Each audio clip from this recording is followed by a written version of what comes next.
mas em meados do mês de abril desse ano de 2025, diversos países da Europa enfrentaram uma pane elétrica em larga escala.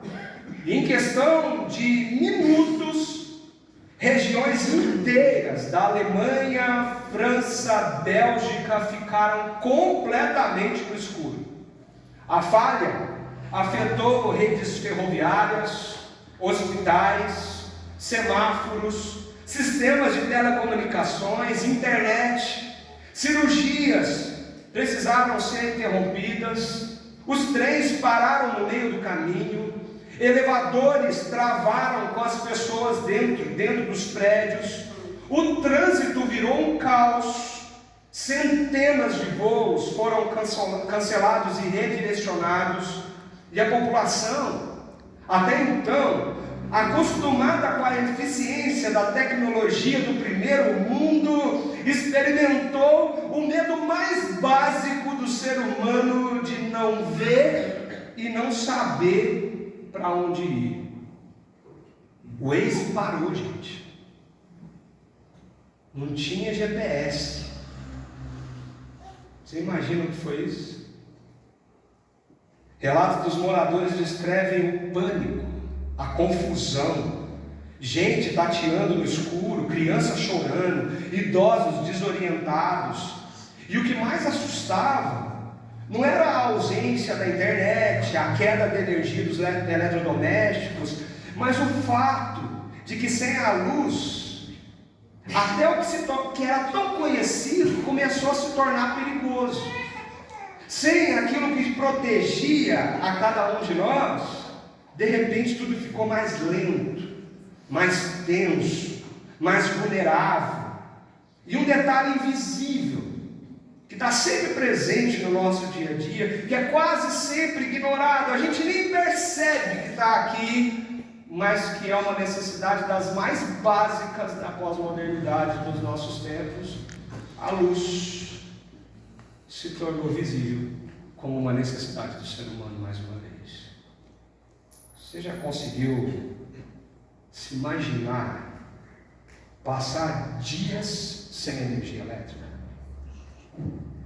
Você conseguiu? Agora pensa comigo, o que aconteceria com o nosso mundo?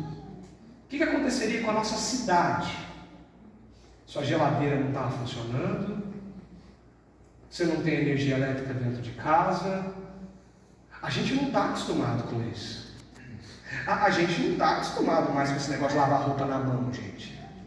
A gente taca tudo dentro da máquina e ela faz sozinha, não é assim? Mas sem energia elétrica, quem vai fazer isso? Há aqueles que nem louça lavam ainda. Que lá taca lá dentro da máquina e ela faz o serviço para a gente. Você imagina se de repente tudo para?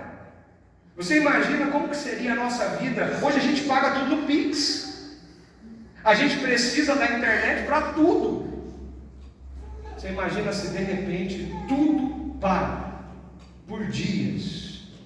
Quem mora no 8º andar de um prédio como eu, encarar 8 andares de escada, acho que não vai ser fácil. E aí a gente começa a perceber que coisas que estão tão corriqueiras no nosso dia a dia, elas têm evidência de quanto são necessárias na nossa vida.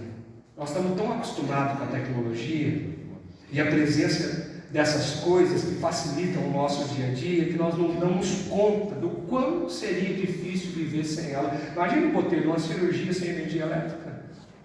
Imagina um hospital sem energia elétrica. Como seria a nossa vida se de repente ficássemos completamente no escuro? Sem luz, queridos, a vida moderna entra em colapso. Sem luz, nós perderíamos a nossa referência de muita coisa. Sem luz, nós ficaríamos perdidos. Talvez não saberíamos chegar de um bairro a outro na cidade. Não saberíamos mais viajar. Sem as nossas tecnologias, quem seríamos nós? Mas e se eu disser para você que o mundo ele vive num completo estado de apagão e nós não nos damos conta disso? E se eu contar para você que as pessoas seguem vivendo todos os dias com seus calendários cheios, os seus dispositivos carregados, as rotinas aceleradas, mas completamente no escuro, porque muitos e muitos estão perdidos, sem significado, sem propósito, sem direção, o que a Bíblia nos aponta como trevas e escuridão, sem discernimento, sem comunhão real, sem saber para onde estão indo, nem por que estão indo. Quando nós paramos para pensar um pouquinho sobre isso, nós vamos percebendo que existe um estado real de escuridão ao nosso redor, que nós estamos vivendo num mundo mergulhado em escuridão emocional, espiritual, e não é difícil você perceber isso no seu dia a dia. Conversa com as pessoas, ouça o que elas têm a dizer, pergunte para elas o que elas serão, onde elas estarão, o que elas farão daqui 10 anos, por que elas trabalham tanto, por que elas se dedicam tanto, por que elas fazem o que fazem. A maioria das pessoas talvez não saberão te dar essas respostas. Por quê? Porque o sentido, o significado, o propósito, a direção parece que está ofuscada por tantas coisas, e nós vamos na letargia da nossa rotina sem perceber que nós estamos mergulhados em trevas ao nosso redor. Nosso mundo está em trevas, queridos. Basta abrir qualquer jornal e você vai ver isso. Basta acessar suas redes sociais, basta ligar a tua televisão e você sabe do que eu estou falando. Nós temos guerras em curso nesse exato momento. É Irã, Israel, é Rússia, Ucrânia. A gente sabe que muitas áreas da África estão nesse momento matando uns aos outros em guerras que estão acontecendo. Suicídios na adolescência têm explodido nas estatísticas. O índice de depressão, de crise de ansiedade na infância tem sido assustador. Os consultórios dos psicólogos, psiquiatras, terapeutas nunca estiveram tão cheios. As farmácias nunca venderam tantos remédios para controle emocional como no nosso tempo. Crises climáticas estão sendo causadas por nossa ganância e descuido. A violência tem exacerbado, talvez não está tão próximo de nós, e se Deus quiser não esteja, mas quando olhamos ao nosso redor, nós vemos cenas como da semana passada, de um menino, um adolescente, matando um pai e uma mãe em casa, por motivos banais. Feminicídio, abuso infantil, discurso de ódio, polarização ideológica. Olha para o mundo que nós estamos vivendo, querido. Nós não precisamos ir longe. Basta você abrir os seus olhos e você vai ver que o ser humano está completamente perdido nas suas convicções e na sua direção. Não sabe para onde vai, não sabe o que faz, um querendo passar por cima do outro, um querendo ser melhor que o outro. Esses fenômenos não são aleatórios não, gente. Eles são sintomas de uma realidade profunda, porque o mundo que rejeitou a verdadeira luz vive na sombra de si mesmo. O mundo que disse não para a luz agora está condenado, de acordo com Romanos, a viver entregue ao seu próprio coração, entregue a si mesmo, aos seus desejos, aquilo que tanto quer. João, o apóstolo, escreve: quem anda nas trevas não sabe para onde vai. Quem anda no escuro está perdido, tateando, tentando buscar sentido e significado. Você acorda de manhã, mas você não sabe por que você está indo trabalhar. Você continua fazendo a sua rotina, mas você está perdido naquilo que você tem que fazer. Parece que as coisas estão angustiantes dentro de nós. E essa linha de raciocínio ela é antiga. Quando nós olhamos um pouco para a filosofia, nós vamos ver que, embora o pensamento filosófico ele tenha prometido muito, ele entregou algumas coisas confusas para o coração do ser humano ao decorrer da história. Ele exaltou a razão, o pensamento humano, pôs isso tudo no centro do mundo. A promessa é que, se nós pensássemos e a razão do ser humano fosse exaltada, a gente teria progresso, ética, ética, avanço civilizatório. A gente teve muitos avanços.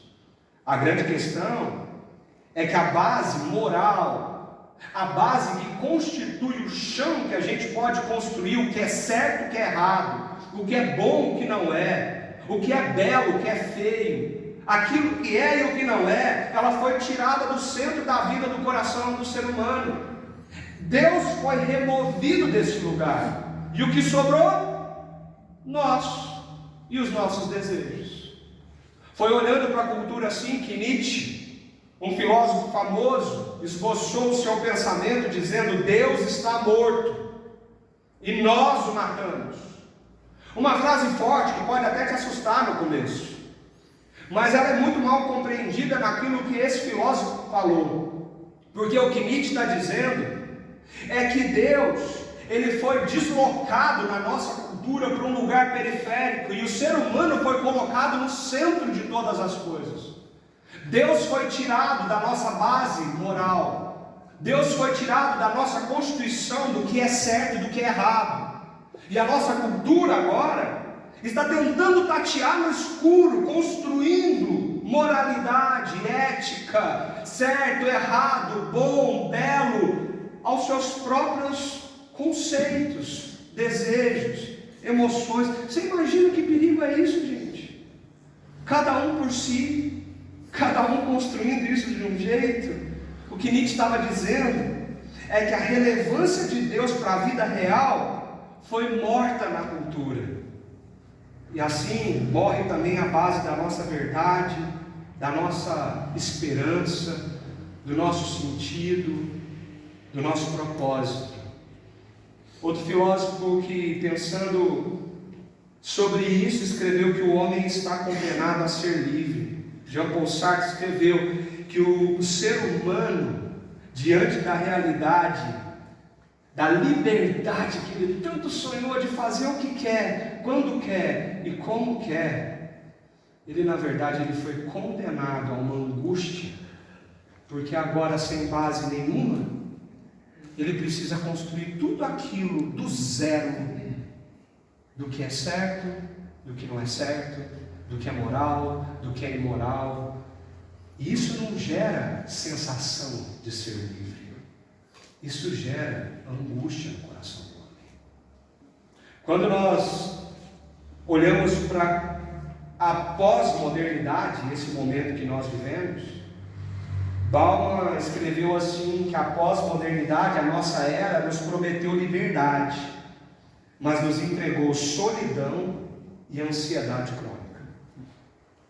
Foi prometido muito: o homem precisa ser livre, você precisa ser feliz, você precisa fazer o que você quer.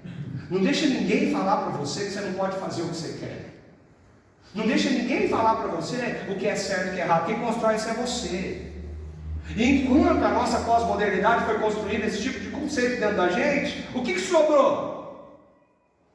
Sobrou solidão e ansiedade crônica.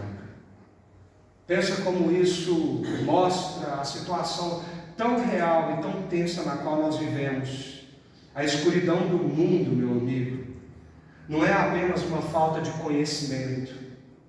Muitos estão pensando sobre o que é o mundo e para onde nós estamos indo como sociedade. Não é falta de pensar, mas a escuridão do mundo é a ausência da presença de Deus no centro da vida. É a ausência da presença real de Deus naquilo que nós somos, naquilo que nós fazemos, trazendo sentido, significado e propósito a cada dia que eu levanto da minha cama e tento voltar em mim, em si, para continuar meu dia a dia olhando para aquele que eu deveria nunca ter tirado os olhos. C.S. Lewis, um autor cristão muito conhecido, ele escreve: eu creio no cristianismo, como eu creio que o sol nasceu, não apenas porque eu vejo, mas porque por meio dele eu vejo todas as coisas. Quando nós sabemos que a noite foi embora porque o sol nasceu, parece que aquela sensação do escuro vai se dissipando e a gente tem uma sensação de que agora a gente consegue trilhar o nosso dia, porque a luz chegou, nós conseguimos ver, nós conseguimos enxergar. E C.S. Lewis diz: através do Evangelho